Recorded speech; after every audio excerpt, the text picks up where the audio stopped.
કોલકાતામાં લિયોનલ મેસીના કાર્યક્રમમાં ભાગદોડ બાદ રાજ્યપાલ સીવી આનંદ બોઝે યુવા ભારતીય ક્રીડાગણની મુલાકાત લીધી હતી.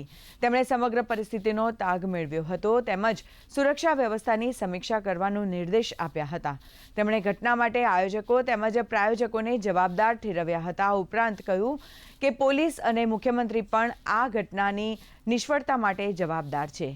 ઉલ્લેખનીય છે કે આર્જેન્ટિનાના પ્રખ્યાત ખેલાડી મેસી 14 વર્ષ પછી ભારત આવતા તેમની એક ઝલક માટે મોટી સંખ્યામાં ભીડ થઈ હતી અને ટિકિટની ઊંચી કિંમતો ચૂકવ્યા છતાં ચાહકો મેસીને ન નિહાળી શકતા સ્ટેડિયમમાં તોડફોડ પણ થઈ હતી.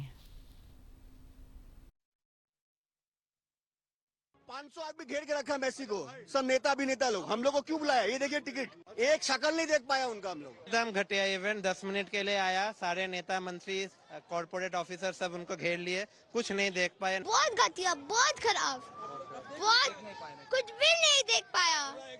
पूरा स्कैम था, पूरा स्कैम. इस प्रकार की अव्यवस्था, भगदड़ और वितंडावाद हुआ, उससे सिर्फ कोलकाता नहीं, पश्चिम बंगाल नहीं, हर भारतीय का सर शर्म से झुक गया.